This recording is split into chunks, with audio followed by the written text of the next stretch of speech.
Welcome back to the Balanced Blonde podcast, Soul on Fire. We're going to make today's intro nice and short and sweet because I am having quite the week with my Lyme symptoms, and it's currently 1:00 p.m. on a Friday, although I don't know what day of the week you'll be listening to this. Maybe Wednesday, the day it comes out, and I just got out of bed for the first time all day. Although I've been awake since 8 o'clock, I've just been in bed, and it's Hudson's birthday, my little amazing spirit animal cat. So I've just been cuddling with him, working from bed, trying to ramp up the energy to record this intro. And if you're listening and you just have no idea what Lyme disease symptoms are like, and I sound like, I'm speaking a foreign language to you because you just can't imagine what I'm talking about and why I've been so bedridden, then you're in the right place, because today we have an absolute expert on Lyme disease, Ali Hilfiger, the author of Bite Me, her journey through so many years battling this disease and just journey through her life. It's a memoir. It's an incredible book. One of the very first books that was recommended to me when I was diagnosed just a little over a month ago. I, of course, fell completely down the rabbit hole of all things Ali Hilfiger and reached out to have her on the podcast. She was kind enough to say yes and come over, and we had a fabulous chat about all things Lyme. You might recognize Ali from a couple different places. She was on one of the first ever reality TV shows called Rich Girls way back when I think I was in middle school, which makes sense because I'm just a couple years younger than her, and she was right out of high school when Rich Girls came out. So MTV's Rich Girls, although as you know, maybe from her book, it really didn't portray Ali the way that she actually is. So you'll enjoy getting a deeper look into her heart and her personality and her soul today. She's also the daughter of Tommy Hilfiger. So she comes from a long dynasty of fashion designers, and she too is a designer. She had her own clothing line called Nom, which she closed a few years ago to focus on her health and move to Los Angeles with her wonderful now husband and her daughter, Harley. Cutest thing ever. Follow Ali on Instagram to get really cute looks of her adorable, very California, sort of hippie-like family. They live in Silver Lake, and that, as many of you know, is my dream life. So one day, maybe Jonathan and Hudson and I will end up on that side of town too. She is also working on a new clothing line, which you will hear a little bit about in this episode.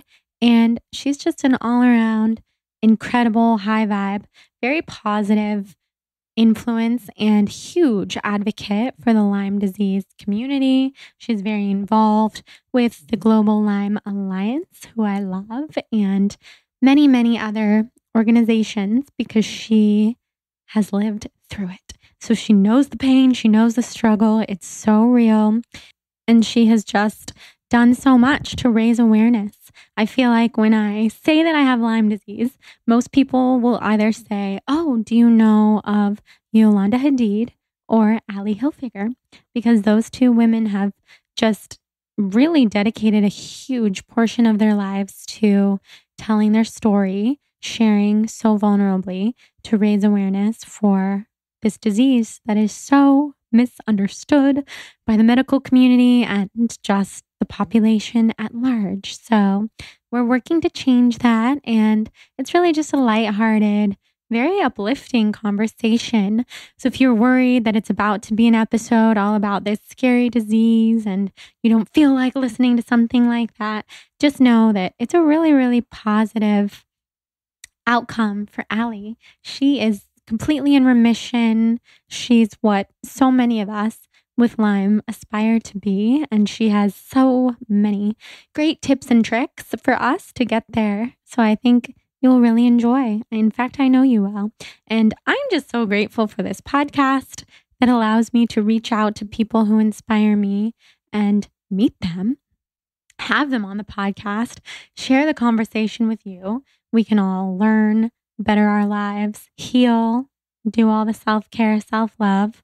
It's pretty cool. So before we dive into the episode, I wanted to take a second to talk about one of our sponsors for today's show, Hum Nutrition.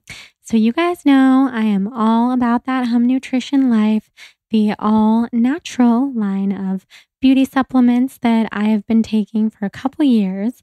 They're just the most pure, the most potent on the market. They're gluten-free. They are sustainably sourced, non-GMO, organic, natural as can be, all that good stuff.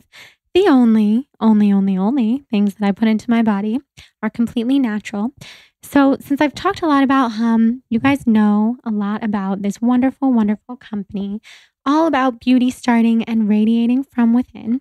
So today I thought I would tell you about one of the products that I use all the time in my daily life that I just love from Hum, and that is the Daily Cleanse supplement. So Daily Cleanse is all about clearing skin and clearing the body from toxins. So this fits into today's episode a lot because detoxifying from Lyme is a huge part of my life right now.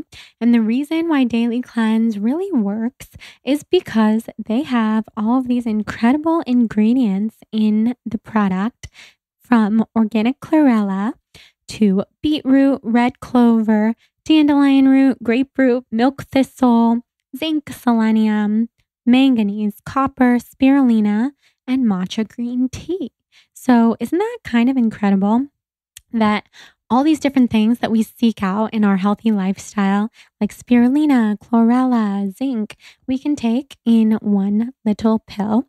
It's just a little blend of herbs and nutrients, and it also has algae and amino acids, all sorts of protein, vitamins, and minerals.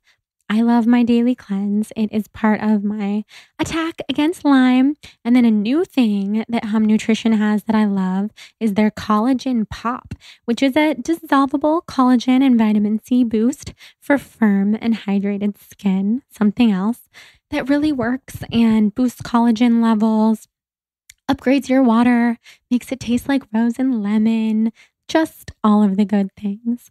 So head over to humnutrition.com and use the code SOUL, SOUL, for 20% off at checkout. Awesome deal for our Soul on Fire tribe. And there's a lot of cool things. When you go to humnutrition.com, you can click on the tab that says Our Nutritionists, and you can learn exclusively, work exclusively from the best registered dietitian nutritionists who have a huge wealth of experience and academic training in nutrition, and they can help align you with the supplements that are best for you. So how perfect is that? How amazing is that? I'm so into it. And use the code SOUL, 20% off Hum Nutrition. You guys are the best. And then our second sponsor, before we dive into the episode with Allie, Omax 3 Ultra Pure. So I'm just hitting you guys today with all the supplement talk, because when you are full of toxins like me and you need to start ridding your body of the toxic waste stuff that has accumulated from living life in 2018, then supplements. So I told you all about Hum Nutrition. Now I want to discuss with you the importance of omega-3s, because I've learned since starting to work with Omax 3 Ultra Pure, which I also take every day, that over 75% of Americans don't get enough omega-3s in our diet. So think about that. Over 75%, that's 3 in 4 people.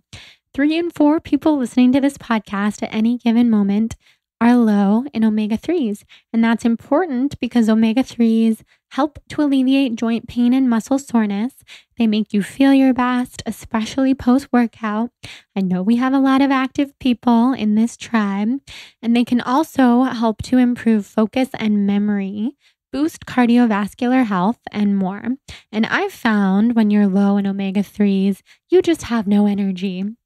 speaking from a place of someone who has been very, very deficient, especially because in my diet, when it comes to food, I'm fully vegan, fully plant-based. I am really, really low in omega-3s. So Omax 3 Ultra Pure is not vegan, but if you're intuitively plant-based like myself, then it's a really, really, really good thing to add into your diet. They are almost 94% pure. So that is pure with omega-3 fatty acids. That's the purest concentration on the market, and they've patented their ratio of 4:1, specifically engineered for inflammation and joint pain. So as you'll see in this episode with Allie and myself, Lyme causes joint pain and inflammation galore. So if you're struggling with autoimmune, please do check out Omax 3 Ultra Pure. Head over to their website, tryomax.com/blonde to get a box of Omax 3 Ultra Pure for free with your first purchase. That is tryomax.com/blonde to get your free box with your order. So that's like a buy one, get one free deal with that first purchase. tryomax.com/blonde. Terms and conditions to apply for that free box. So now you have a little self-care toolbox between Hum Nutrition, that amazing daily cleanse supplement that I take every day to rid my body of toxins, full of chlorella, spirulina, all the good stuff, and Omax 3 Ultra Pure to hit me with those fatty acids. Always here to share the realness with you guys of what's working. And without further chit chat, let's head into this episode with one of my absolute idols, to be honest, Allie Hilfiger.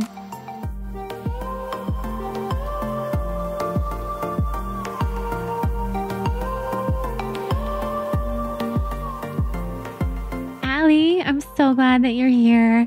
Just kind of blown away that I'm actually sitting on a couch with you. Aww. Because I devoured your book, as you know. And I had heard of you for so many reasons in the past. First of all, with Rich Girls, which we can get into your past. And then when your book came out, I heard you on Lauren and Michael's podcast, and That's So Retrograde. But I didn't really have much of a personal connection to Lyme. So it was just an interesting story. And then I got diagnosed with Lyme. No, that's no coincidence. Right? Mm-hmm. And so many people listening are probably aware of that by now if they follow me and listen to this podcast. And then I can't even tell you, at least 20 people that I personally know said, you have to meet Allie Hilfiger. Oh, wow. So many people, like all of our Mind Body Green crew. And I didn't go to Revitalize this year because I was very you sick. Were in treatments. I learned that you spoke and was just kind of in awe at the synchronicity of all of it, like all the overlap. And and then I devoured your book. So many different paragraphs and parts of it were just like as if it was describing my life and even my childhood, which bears the question, how long have I had this? Yeah, and, sure. I'm glad that you know at least kind of when you got your tick bite, but for everyone who doesn't know, tell our listeners who you are and how this came to be. Well, firstly, thank you so much for having me, and you have a lovely home. It's always an honor to be with somebody who's, on a journey of awareness, basically, and self-discovery, we'll call it. Yes. Well, I was bitten by a tick when I was 7 years old. And my mother removed the tick, sent it to the town hall to get it tested. And the results came back as inconclusive, which infuriated her, but she had to accept those results. And I believe she brought it to a second doctor and they said, we just can't tell right now because the testing is so inaccurate. So we went on and life went on. And, throughout elementary school, my joints would start to hurt and I would be very tired and I would have a lot of strep throat cases and migraines. And the joint pain was sort of the main culprit. And the pediatrician just said, oh, it's just growing pains. And so we thought, okay, fine. We didn't know much about Lyme disease. So that's fine. And then and my mom had 4 kids. So it wasn't like, oh, well, she got a tick and this must be it. I mean, she was so busy. She was running a business. My dad was really busy. So it wasn't sort of like this linear, investigative, easy connecting the dots situation. So, as time went on, again, more and more joint pain. I started to faint and pass out during sports. Migraines continued. My ability to read and retain information was deteriorating. My eyesight was going in and out. Low blood pressure thing, I didn't until recently understand what that was about. I just thought I was sort of low blood sugar. I didn't realize it was something called POTS disease or POTS disorder, which Lyme disease can absolutely cause. And it's a low blood pressure disorder. And you just have to drink lots of water, eat extra fat and salt, which I love. So it's delicious. Totally fine with me. And so anyway, I was like in 9th grade and I said to my mom and dad, I don't think that I can go to school anymore. I can't retain information. I can't read anymore. And anyway, I was in this play and it was taking up a lot of time. And they said, well, we'll send you to a different school that's a bit easier. And I did that and it was fine. And then I moved to New York City and I started working. I started producing film. I produced a film called Proud, which is now a feature film. So incredible. At like 16 years old or 17. It was you were so young. Totally unbelievable. But I loved it. All the while having these joint pains and these, issues, but nobody knew what the cause of it was. We went to many, many, many different doctors. Some people said it was rheumatoid arthritis. Some people said it was multiple sclerosis, which scared us to death. So as time went on, and then I produced and starred haphazardly in the show Rich Girls by MTV, which was a wild journey and wild experience. And I think the stress of that show was a huge catalyst for the disease to spread. Because as we all know, stress is a major catalyst for any disease. It really it multiplies cancer. Stress is not good for anyone. And this was an extremely stressful experience for me. And I think it just sort of flared anything that was going on. It flared it up to a degree that no one really expected. And after the show aired, I was kind of lost. I didn't really know what I was going to do with my life. I was living with my boyfriend in Miami and I started having panic attacks and I started having all these strange psychological issues that had never manifested before. And I ended up in essentially a mental institution, if you will. It was completely beyond anything I could have ever imagined happening to me. But my poor father was so desperate. My mother just thought I needed to see a psychic. She was like, she just needs a good healer and a psychic. And you know what? She was probably right, my mom. Yeah. I think she might have been right on that. Spirituality. But I ended up on that in that hospital. And, I was brought back into my body. I had left my body. I couldn't live in my body anymore because it was so painful. Yeah. I was in so much pain. Too painful. It was painful physically. It was painful emotionally, mentally, spiritually. I was tapped out. So I went bye-bye for a while.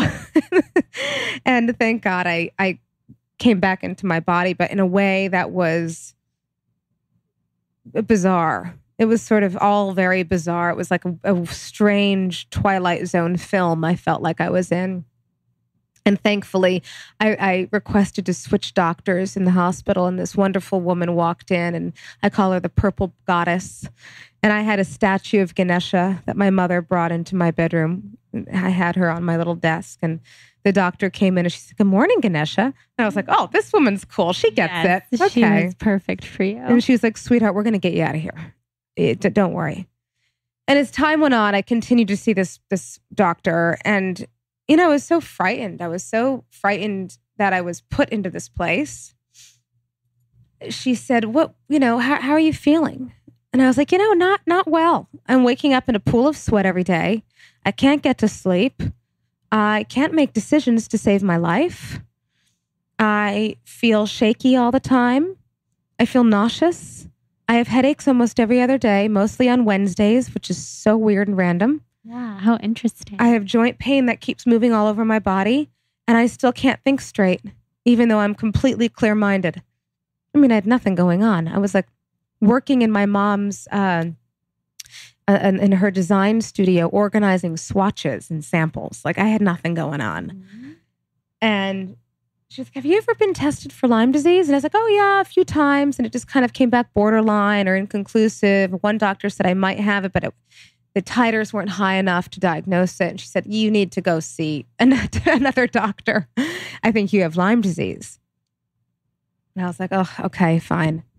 So I went, and he called me 2 weeks later, and he was like, "Oh boy, you have Lyme disease and the co-infection." Nobody talks about the co-infections, by the way, right? Because ticks and mosquitoes and spiders that carry Lyme don't only carry Lyme, they carry many other things. And the co-infections can be some of the most difficult things to combat. In my case, my co-infection was Babesia, which is the cousin to malaria. Mm-hmm. Hence I the have night that sweats. one too. Do you? Oh, you poor dear. I'm sorry. Eight. You have eight different co-infections. Oh, my. I didn't even know that existed until I was diagnosed. The co-infections are a big deal. Oh God, I'm so sorry. You have a lot on your plate. Absolutely. And now it's a full-time job.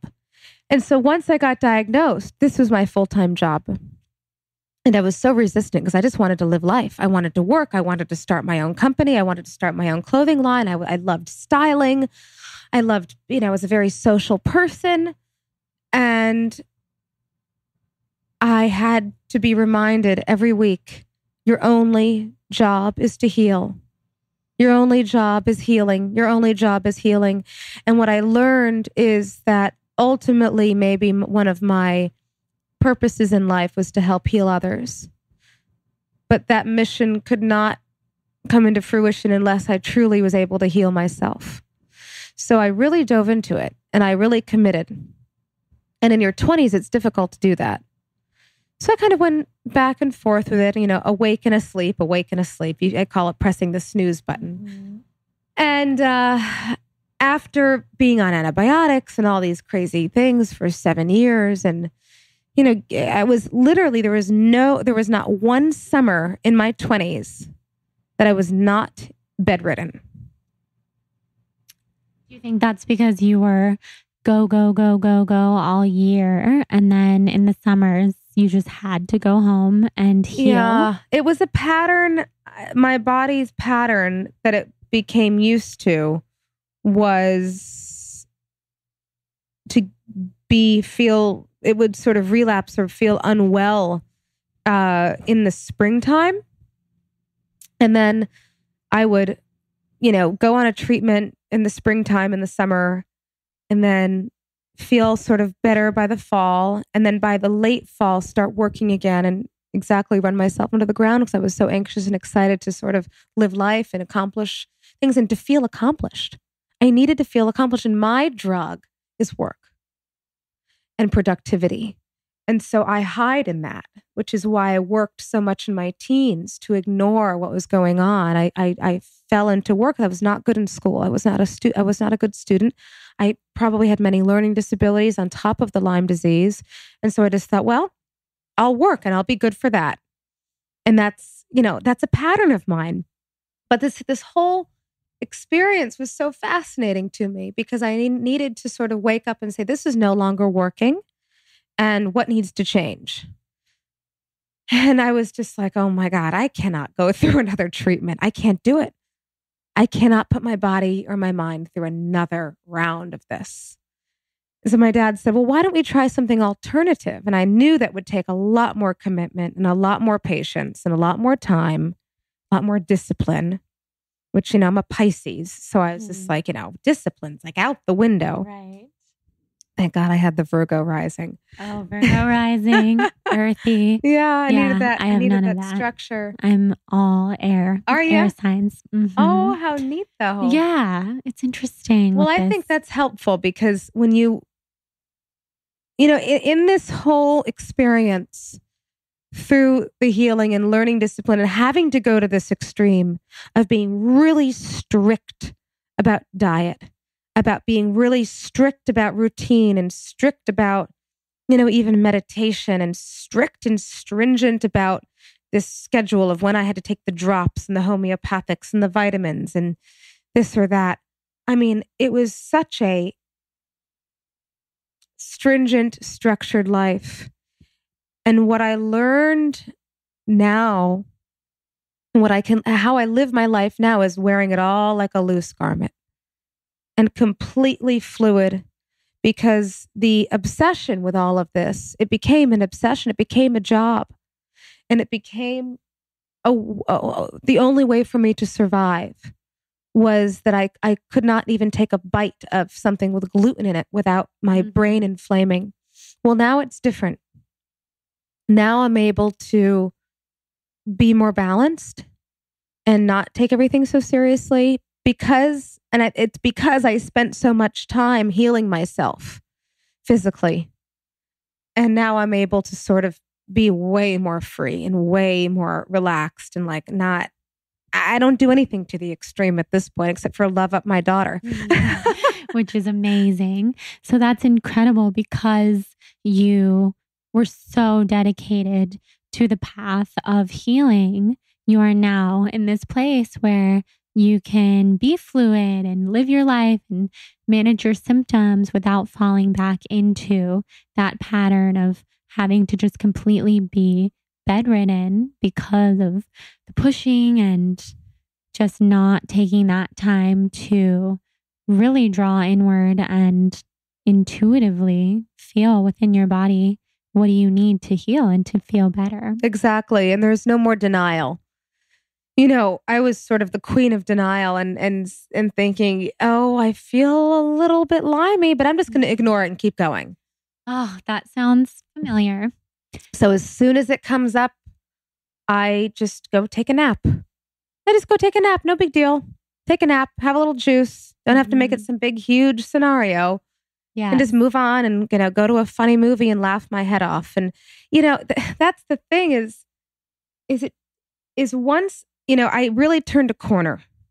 And everyone says, well, how did you do it? How did you get better with how sick you were? I was one of some of the doctor's worst patients they'd ever seen. It was this whole thing. Is I had identified as a sick person for so long that it became part of my identity. And this whole on this wellness journey, it became so much of my identity that I lost myself. And I became comfortable in that position. And you subconsciously become this victim and this slave to the disease or to wellness even. Mm-hmm. So once I realized why I was subconsciously holding on to the disease, what was it doing for me? Why did I need it? Why wasn't I ready to really let it go? Once I was able to identify those things, and it's different for everybody, and it's not that it was my fault.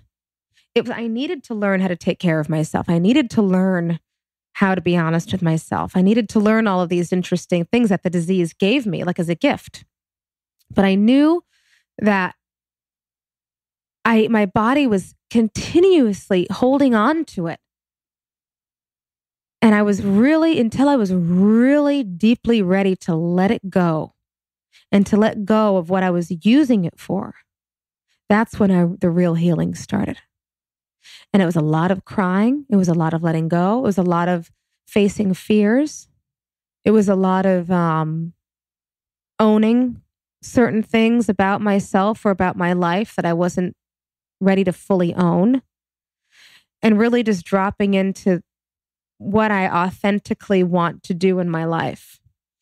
So until that happened, I was on a hamster wheel. Yeah. And that's hard to do Yeah. because once you identify something as part of you for so long, like I can totally relate. I don't remember a time in my life where I wasn't sick with whether it be stomach issues, is how it all started, through when I think I probably got Lyme and then became a really sick person for so long, never knew what was wrong.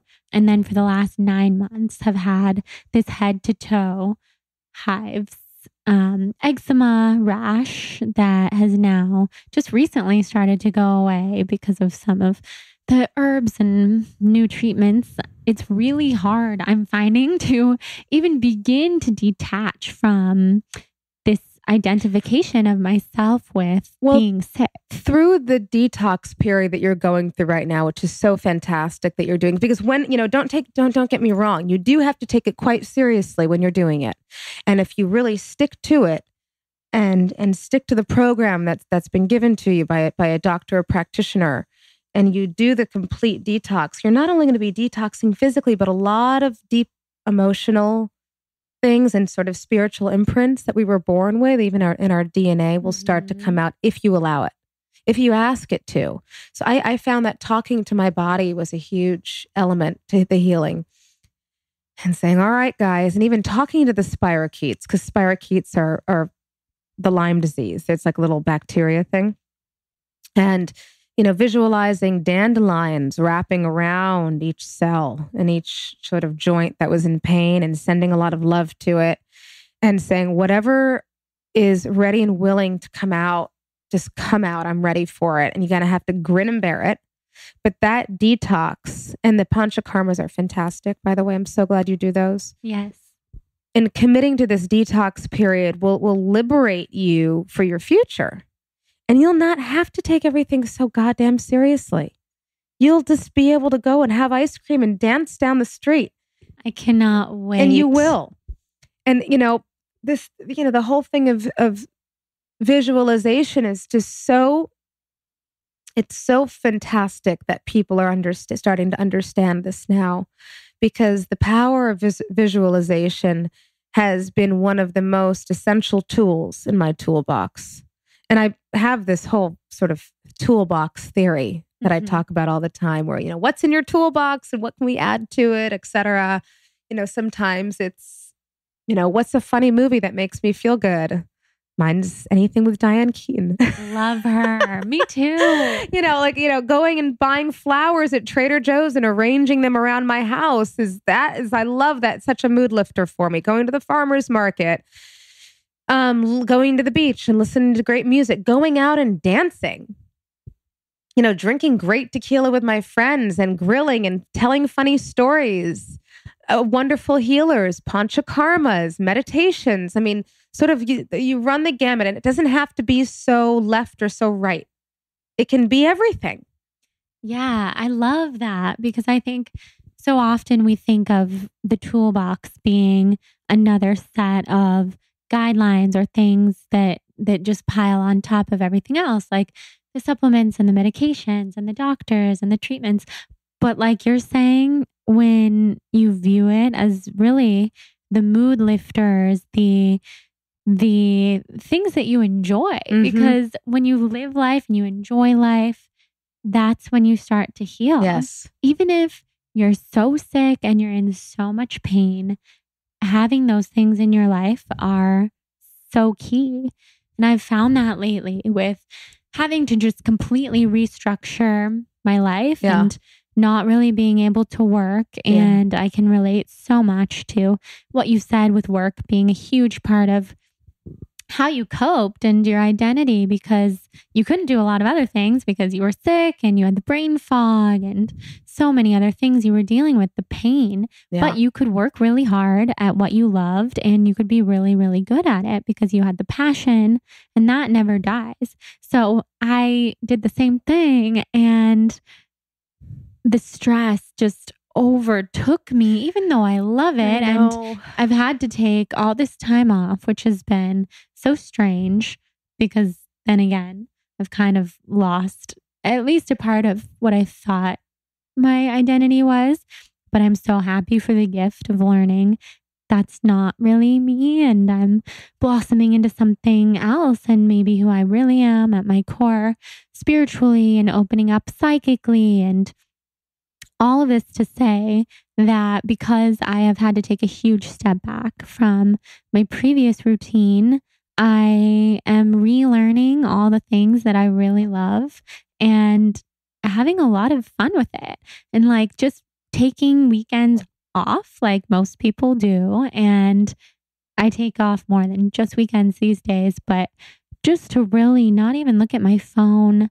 And I realize after a weekend, like we're sitting here on a Monday morning, and I feel so good because I recharged with the people that I love, did things I love, went to the farmer's market, cleaned my place.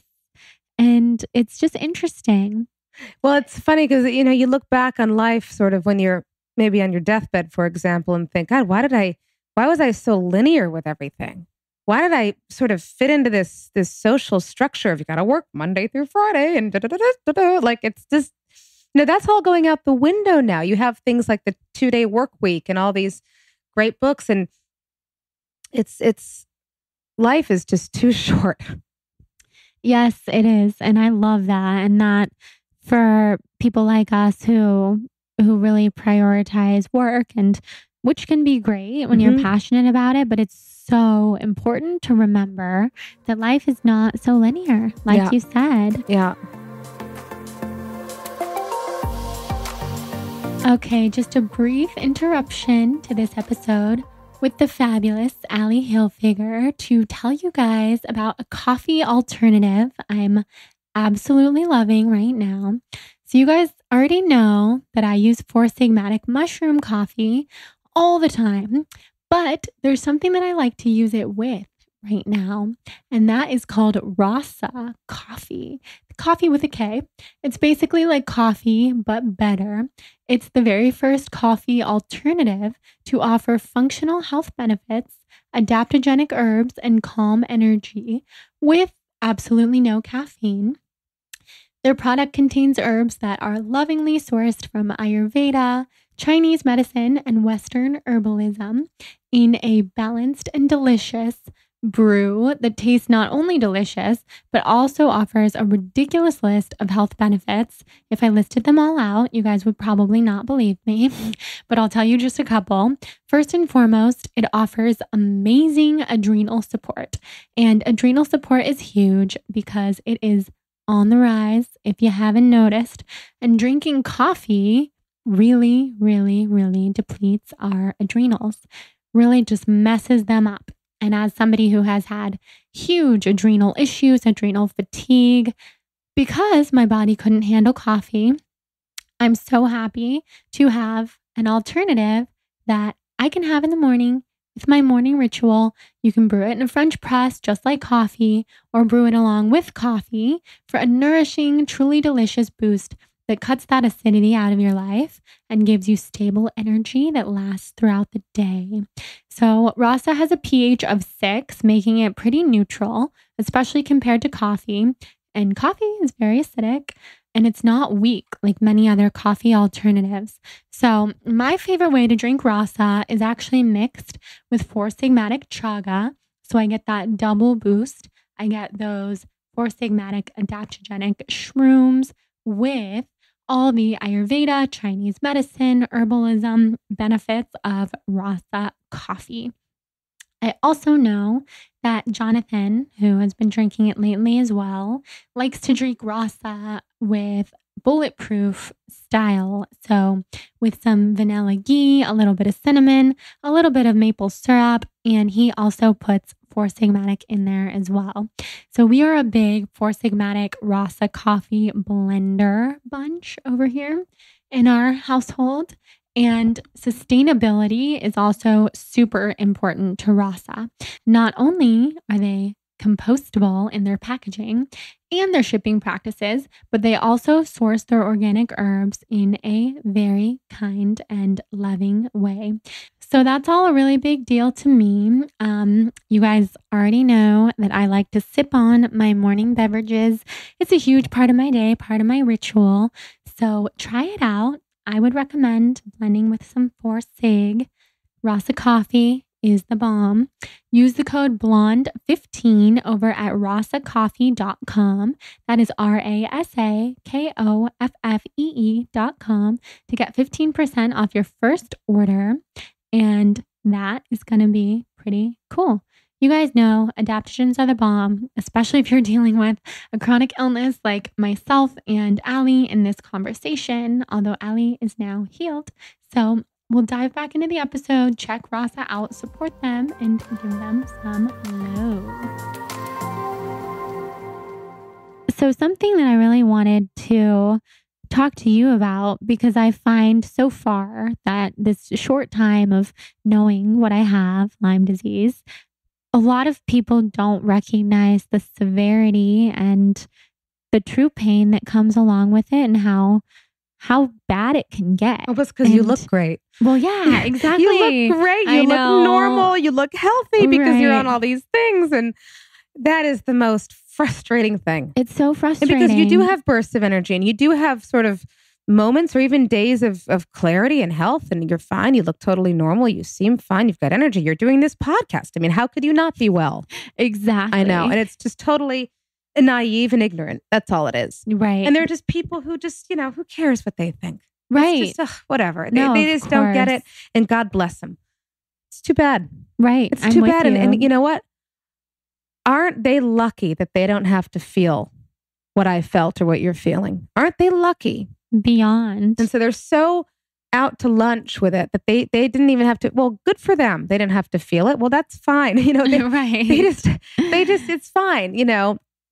I cared so much about, oh God, thinking, well, God, I've been sick and I haven't even been able to call this person back, but I can show up to her birthday party for an hour. Maybe she thinks I'm an asshole because I am doing this and I'm going to look fine for an hour and then not look fine for 5 hours. I mean, it's such a difficult thing to wrap your head around and how to exist with it in the world, in this normal sort of human world that we live in. But if you can kind of leap out of it and say, well, I'm going to show up when I can show up and I'm can't when I can't, and that's it. And if people just don't get it, then they're not people who I want to have in my life. Right. And that's a huge thing too, is just learning in these situations the toxicity that you may have with the people around you.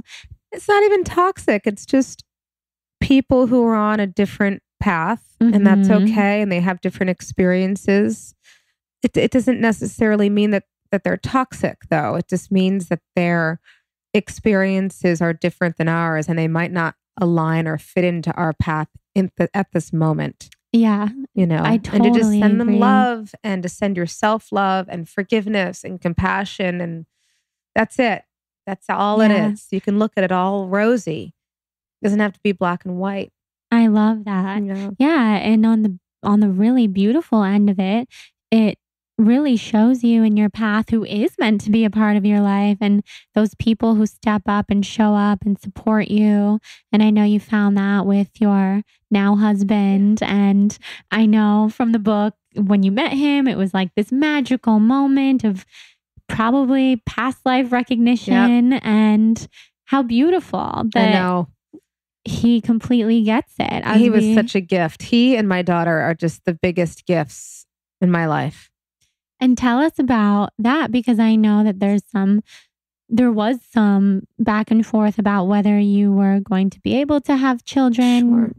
And now you have a beautiful daughter. Well, the fear when you're sick with especially Lyme disease is that you really shouldn't have a child for many reasons. One, the fear of passing it down through the placenta, which is very real if it's a very and listen, the research is coming out and being published and happening right now around this. But I can say that I've seen many cases of people who had active Lyme, who had a child who passed down to their kids. It happens all the time. And that was a big fear. Another big fear is, was I healthy enough to carry a child? Was I healthy enough to raise a child, with the fatigue and a newborn and the hormones and the stress? These were all very real things in my life and really real questions, honest questions. I mean, when I found out I was pregnant, we had to sit down and think, can we go through this? Can we have this child? Will it be wise? Will it be the right thing to do? And we had to defer to many doctors and different people, and we got the green light. And my instinct was that this was okay, that this was really great. But in the middle of the pregnancy, or at the sort of toward the end, I had a couple of complications, and I had to be on bed rest. Normal sort of things for any pregnant person, not due to Lyme necessarily. And I remember being in one of the birthing classes, and then, going around saying, what's your greatest fear? One woman said the baby will come out with 3 heads, or backwards, or inside out. One person said that my husband will run away and never should come back. And I broke down and just sobbed and said that after I give birth, I will go into a serious Lyme relapse and not be able to take care of my baby. It was a real fear. And it was so good to identify it and sit with it and look at the steps. If it did happen, Steve and I looked at the realistic steps of what the first phone call would be, what the steps were to deal with that, if that were to happen. And it didn't, thank God. But it was so comforting for me to have that roadmap in that toolbox, just in case I could not get up to help my baby. And, there was something about, by the way, the Lyme disease titers were low enough. I was in remission and so healthy. I was in remission enough for it to be totally fine. Didn't pass on to Harley. She's totally healthy and great. Knock on wood. Right. No, that's amazing. But I think there was something about the cell regeneration during pregnancy, and the hormone and the immune system and all these boosting, growing, amazing things that happen when you're pregnant. I think that it was sort of the magic wand that helped me really turn the corner, because all of a sudden I was able to eat whatever I wanted without shutting down. Wow. It was the best. I gained 56 pounds. I mean, granted, I was underweight because of all of this strict diet I had to be on. I was underweight. And the doctors were like, honey, you gotta just sit on the couch and gain weight for this baby. And I was like, all right, cool. This is great. You know what I mean? And so I did it, and it was fantastic. And gosh, ever since then, ever since I became a mother, it was, I don't know. I feel much healthier, much, much, much, much, much healthier. And I have a lot more balance in my life, and, who knows what's going to happen tomorrow? I don't know. And, I can get Lyme disease again. I can get bit again. I can get bit here in California. Lyme disease is in all 50 states and 80 countries. It's in California. It's in Silver Lake. I just heard of a guy that got bit by a mosquito that got paralyzed from Lyme. No way. Mm-hmm. It's everywhere. Right. So then a question I have for you is, because you have had Lyme and it's in remission, does it make you extra susceptible? I would wonder, to getting it again. Oh, that's a good question. I'm not sure. Just immune system wise. It makes me extra aware. Yeah. Well, and that's a good, beautiful thing. I've never asked that question to anybody. I'm not sure. My thought would be yes, for all of us, just because the immune system is so taxed by going through something like Lyme that it might be easier for it to flare up again, but then maybe it wouldn't, because of all of the healing work that you've done. Well, so it's probably... I do know this, is that if I catch a cold or I get the flu, it hits me much harder than other people, and it takes me a lot longer to recover. So I do know my immune system is, was beat up for so many years, and I have those points in my body that are more sensitive than others. So if I cannot function on 5 hours of sleep, cannot do it. Won't happen. My brain doesn't work, Right. Joint pain, the whole nine. So I know that I need to get 7 to 8 hours of sleep. I know what I need to do. I know that if there's too much on my plate, I need to cross a couple off the list so I don't overwhelm myself, because I will flare up a little bit. And it's just my body reminding me, sweetheart, you need to slow down. That's all it is. Exactly. Yeah. And when you look at it that way and you're in communication with your body, it makes sense. And it just kind of forces you to be more intuitive and more in touch with your body, which is a really beautiful thing. Yeah, I think so. So now that you are in remission and you feel so much better, which is so amazing, what kind of symptoms still pop up that you have to manage? Like you mentioned, the joint pain if you don't get enough sleep. And CBD helps with that a lot. CBD helps with joint pain. So if I've overdone it, or if I exercised, certain exercise is in sort of flares me up a little bit. Like high intensity exercise? Yeah, I can't really do that. So I did yoga, walking, swimming, they say, but there's no pool around. So right. Where do you go to yoga in Silver Lake? I go to the Raven. I love the Raven. Yeah, I go to the Raven. I love it there. I was hoping you would say but that. I haven't gone to yoga in months.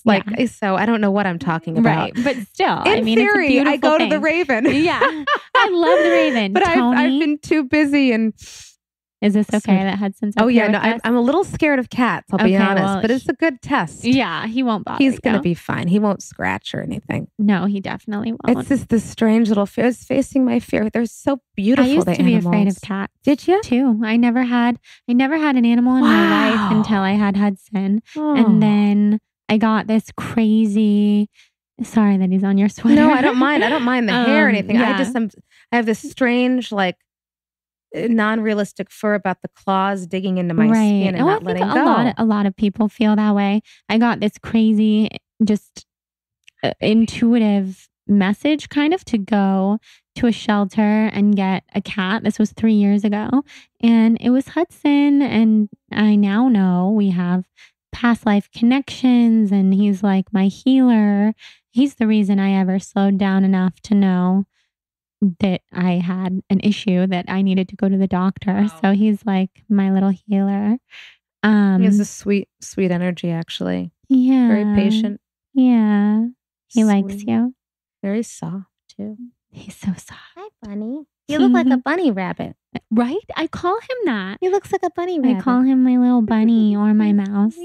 I know. Aww. So, yeah, having the unconditional love is such a huge part of healing. And I kind of talk to a lot of Lyme patients over email or phone calls, and love heals all. Love heals all. Self-love. I mean, that was the main lesson, is that deep, deep understanding of how to genuinely, unconditionally love yourself as you would your pet, or as you would your baby. And that's that gentle, nurturing love is what I learned from myself. And it was just such a great lesson for me. And I'm really grateful that I get to continue to do that for myself and for my baby and for my little girl. Yeah, how cool. That is so true. And it's so important to remember, because when you feel sick, and when I feel sick, I know you can push that love away sometimes, and push away. You get angry, close to you, right? Frustrated with your body. Why do you feel like, why can't I just get up and do this? Why can't my brain just work? Why can't I just be like everyone else and go out with my friends? I mean, you get really angry with yourself. Yes, absolutely. So that is such an important thing to remember. I'm very glad that you said that. Just be gentle with yourself, Yeah. So backpedaling a little bit, just because your story kind of spans your whole life. And anyone listening who's read Allie's book, Bite Me, knows a lot of your life, like myself. So one of those things that I find just really fascinating is the breakdown that occurred right before you went to the mental institution where you got diagnosed. So maybe that's something that you could just talk about a little. I'm sure a lot of people listening can relate, including myself. Sure. It was so strange how it started. And I think it started with a bit of paranoia. I didn't know what I was getting into when I did that TV show. I didn't understand what it entailed or anything. And when it was airing, I became quite well known. And I really couldn't go anywhere without being recognized. And it made me feel very, very uncomfortable. And so I didn't know how to handle it. And I didn't have a lot of protection around me. So I just became a bit paranoid. And there was a lot of anxiety around public appearances. I wanted to only be in safe private places. I had this chronic nausea, I just dry heaving nausea, couldn't figure out what it was. And I had one doctor just say, honey, it's anxiety. You're having panic attacks, and the panic attacks are manifesting in the nausea. And I started opening up spiritually because that was a safe place. And that was a place of protection. And I didn't know which lane or path spiritually I wanted to choose. So I was exploring many different ones. And I just might have opened up a little bit too spiritually, maybe like the crown chakra opened up too much or whatever happened. And I couldn't hold it.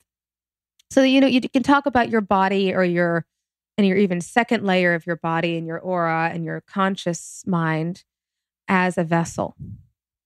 And if the vessel is not sealed and not consciously contained, then we can't look. All of the information that comes to us, we can't really process properly. So I was sort of looking for safe people who could help me on this sort of spiritual quest. And I was going nuts while doing it. I was going crazy.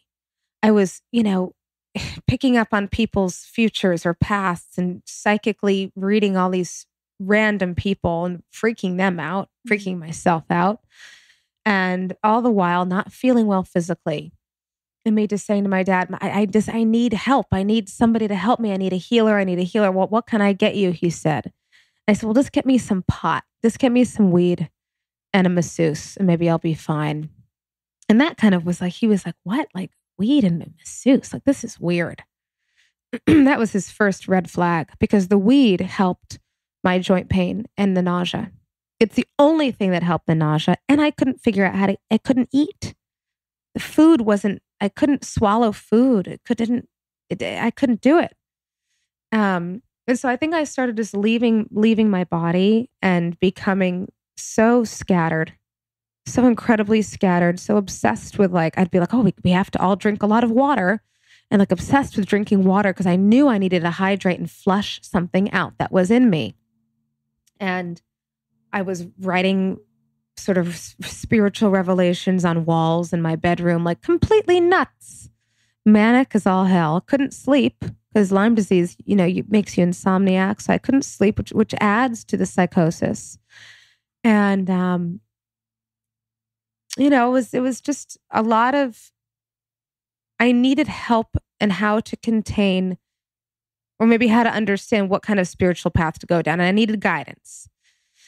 So what I learned how to do later on was how to contain the vessel. And sometimes your vessel has to shatter and be glued back together. And it's actually even stronger. And that's exactly what happened.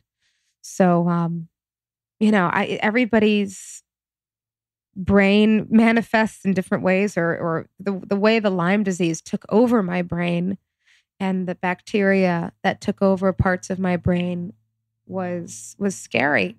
It showed up in really scary ways. I wasn't harmful to anyone. I was not harmful to myself or anything like that. I was not suicidal or depressed. It wasn't like that. And a lot of people's it is. I know a lot of Lyme patients whose the psychological side of the Lyme disease comes out and manifests with depression and suicide. Very, very much. And suicide is the number one cause of death with Lyme besides heart failure. Wow. because people just can't live with it anymore. Or they become so depressed and nobody believes them that they just think there's no point. So it's quite sad. And I'm grateful that that was not my particular experience. Mine was just way wackier. It was just really wacky and all over the place. And, I just wanted to go to Jamaica. I was like, just bring me to Jamaica. That's all. I just need to go to Jamaica and smoke some weed on a beach and just be near a bunch of Rastas. And you know what? That might have been fine. I don't know. But he chose to bring me to the hospital and not to Jamaica. That is so funny. And you thought you were going to Jamaica. I thought I was going to Jamaica. He was like, okay, Allie, fine. We're going to go to Jamaica. Get in the car. I was like, okay, great. I'm going to go pack my bag. Packed my bag. He like force fed me Valium or something, which I totally fought him on. And he like shoved it in my poor dad. I mean, the poor guy was being advised by people who he trusted. He was being advised by some therapist that I'd never met. I mean, the poor guy was desperate, and he did what he thought he needed to do, and he did the right thing ultimately. So I got in the car with my bag full of sarongs and shorts, and I was like, this is not the way to the airport." He's like, "Honey, we're going to the emergency room." And I was like, "No, there's going to be people there that are going to recognize me. There's going to be the cameras. I don't want them to be in the news." I was like freaking out that people were going to recognize me because that's what was happening left and right. Right. And he said, "Don't worry. We're going to go in the back entrance. I have a safe doctor in a private room. Don't worry." And I was like, just so confused. But the Valium, I think, had kicked in. So you were kind of going with the I was like, all right, whatever. And, we got there and the doctor let me play with a purple glove and he injected me with something. And I woke up in a psych ward the next day. Wow. It was dramatic, traumatic, necessary probably. And it was just my story, And by the way, the months that I was in the hospital for 4 months. The hospital, and then you go to like a little house where you live with other people, and the other people were all addicts and alcohol. I was like, where am I? Like, this is so weird. I did not get it. And, it was a very dark time. It was that was probably the most depressed I've ever felt. And I felt so misunderstood. And, thank God for the doctor there who was sort of awake a little bit and spiritual, and she understood. And, I met some nice people and everything, and I learned how to take care of myself. And I lived a very sort of grounded, quiet, structured existence, which is what I needed. But it was just so freaky. It was so wild and scary and foreign and depressing, to be honest. It was really depressing. Yeah. I smoked a lot of cigarettes. Right. I was like chain smoking American Spirits.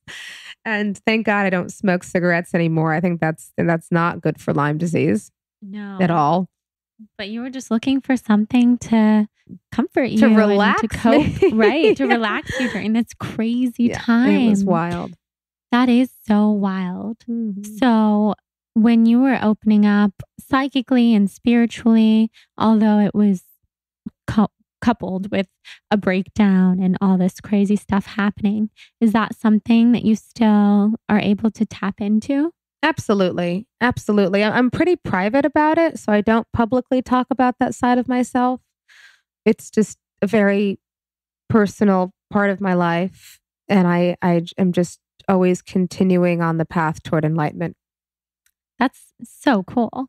I mean, that's amazing. And it goes very much along with what I believe about chronic illness and those of us who get sick. Mm-hmm. I think oftentimes it is the soul's way of shaking us and waking us up to something much, much, much bigger, which goes along too with just how your beautiful, positive outlook on everything and how you've come to such a wonderful place.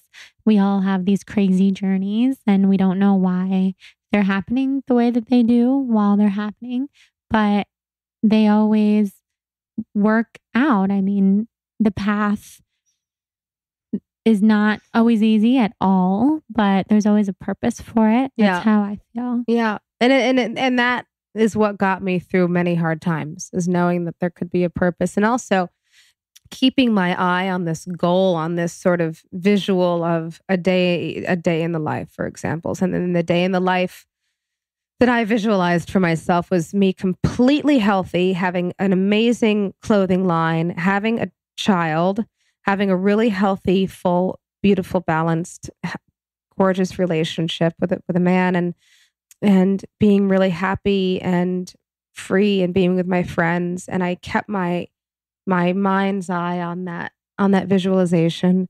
And I thought, okay, that's what I'm doing this for. I'm doing this to be an awesome mother, a great partner, a creative person, that's what in essence, I am. I'm a creative being. We all are, no matter how it manifests. Right.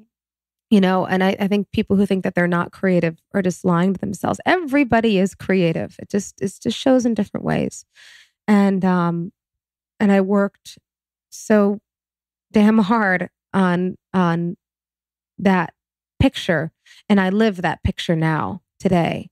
So what's your picture that you want to? What's your little goal? The day in the life of? Yeah. Well, I love that you ask. It's something I think about frequently. For me, a big part of it is having energy, like being filled with this somewhat limitless energy that, even though I know that's not always realistic, it's something I feel that at one time in my life I had. So this limitless, to me, energy that just means I can do everything I want to do in a day, in a week. And I've learned not to push myself so hard. So I'm sure it'll look different than what I thought, maybe what I visualized last year or even 6 months ago. But currently, just waking up and having the energy to get through a really beautiful day. So doing my whole morning routine as I love, waking up, doing Kundalini, going to a Kundalini class, which I haven't been able to do in almost a year, just because mornings are not my friend right now with the insomnia and just waking up and feeling disgusting. So waking up, going to Kundalini, spending a day at the beach in Malibu with people that I love, and writing. Writing is my creative form of choice. I just love it. I love writing fiction. I love writing screenplays. I just love blogging, of course. And when your brain is all foggy and you're not feeling well, it doesn't happen. That's very tough. Right. And reading is hard too. Right, yeah.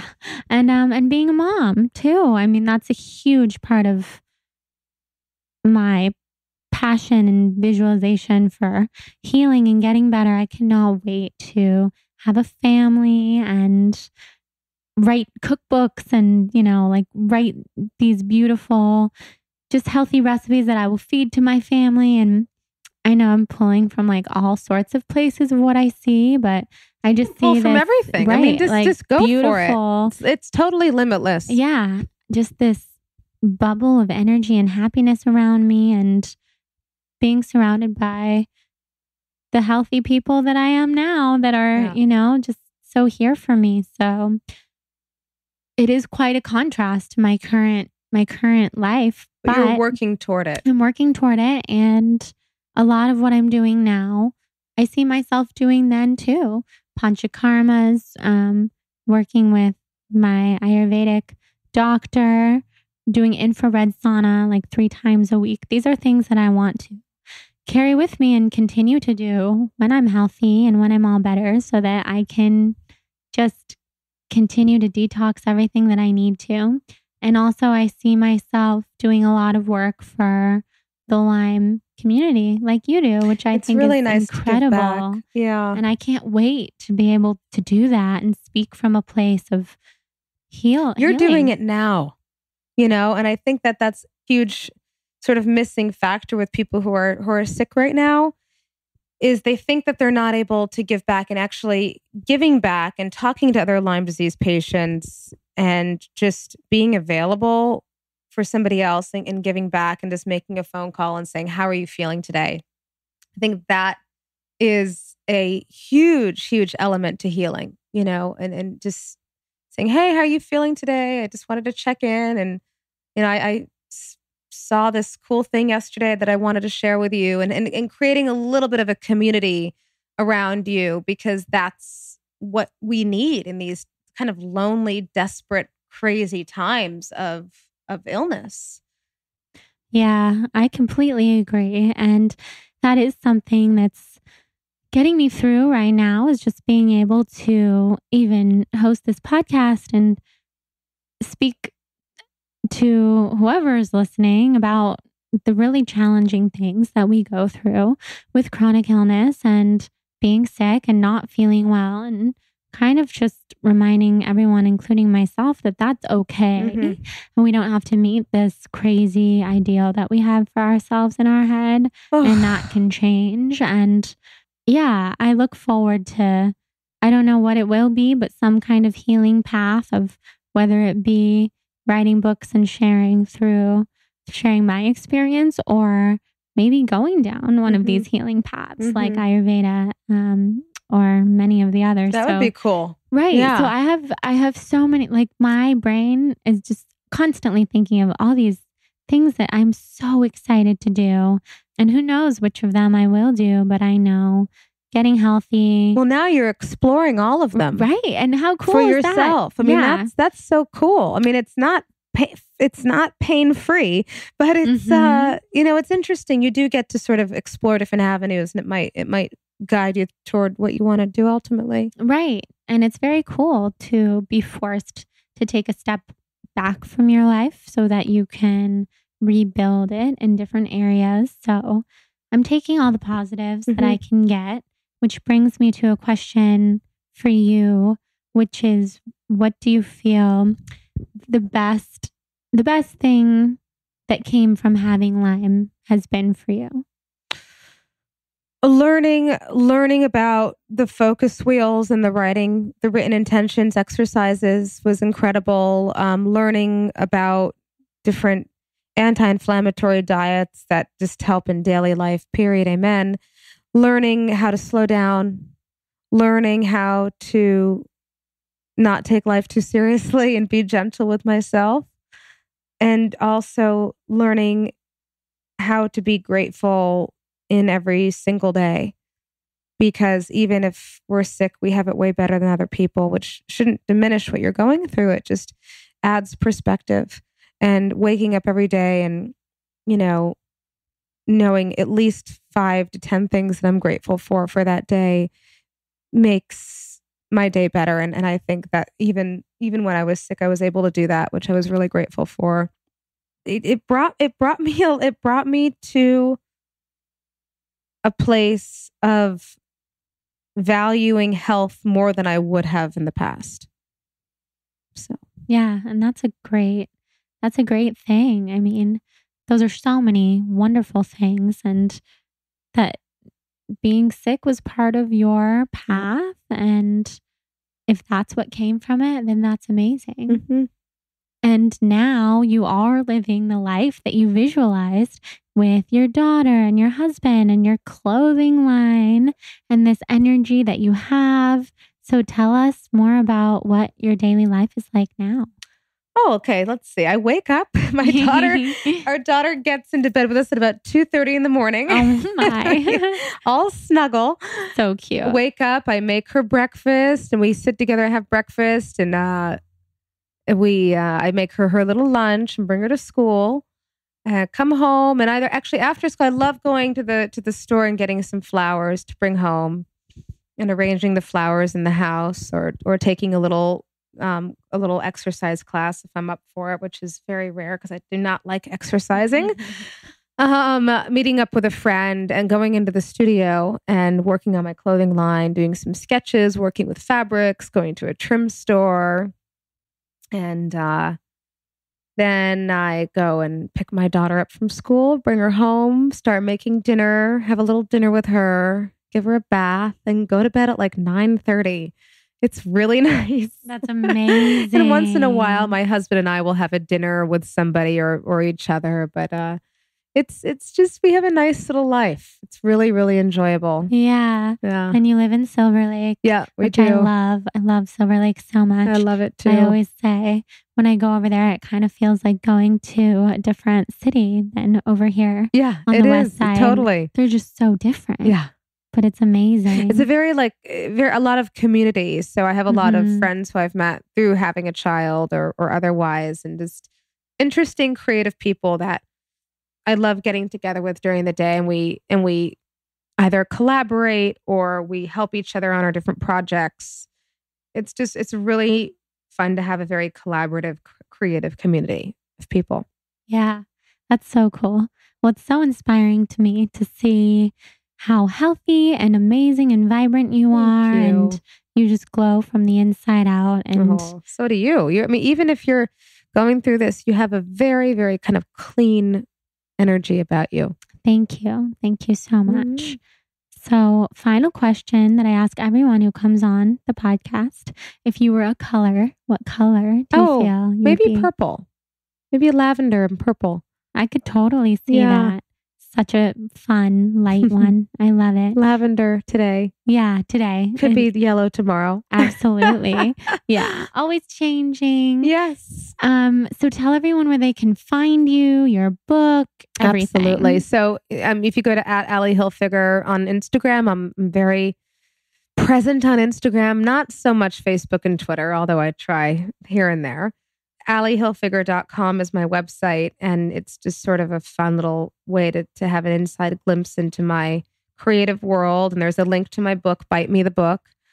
And you know, just check out. We have a podcast too called Sit In Podcast. You can get on iTunes, and we did season 1, and now we're sort of reevaluating and figuring out what to do for season 2. My husband and I started Sit In together, where we interview creative people about their process and what inspires them and what their point of view is in the creative world. So cool. It's really fun. So fun that you guys do it together. Yeah, I know. It's great. I mean, he's an artist, so he sort of is great with interviewing the artists, and I'm really great with interviewing the fashion people. Yeah, which is perfect. Yes, you it's get perfect. the best of both worlds. Totally. Yay. Well, thank you for being here. This was so amazing. Thank you, Jordan. So happy to Good have luck you. with everything. Thank you so much. Yes. Okay, guys, thanks so much for listening to this episode with Allie. She is a wealth of knowledge. She does so much for the Lyme community. I am in awe of the way that she carries herself. She's just so helpful and positive and humble and spiritual, friendly, down to earth. I love her. I could rave on and on about her. I think she's incredible. So definitely check her out. Follow her, Allie Hilfiger. Read her book, Bite Me. It's amazing, life-changing. You will love it. And I hope you feel a lot more educated about Lyme. And if you do have Lyme or any other chronic illness, you are not alone. If you love someone or are caring for someone who is sick, you are a saint. You are also not alone. Soon I want to do an episode with Jonathan and someone from my family, maybe my mom, to talk about what it's like to love somebody and take care of somebody who is suffering, because that's a whole conversation in itself. I wanted to thank you guys, for listening, and remind you about our sponsors, because I know sometimes the episodes get long and then you're just like, oh, I don't even remember what was in the intro.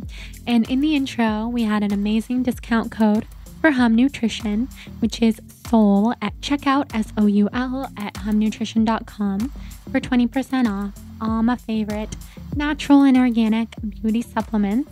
We had Omax 3 Ultra Pure, the omega 3s that I live for. They give me energy and brain focus and help with joint pain. So cool. Go to tryomax.com/blonde for a free box with whatever else you buy on their website. And we have Rasa Coffee. And I've been talking to the people over at Rasa for a long time, and we finally just started working together. So I'm really happy.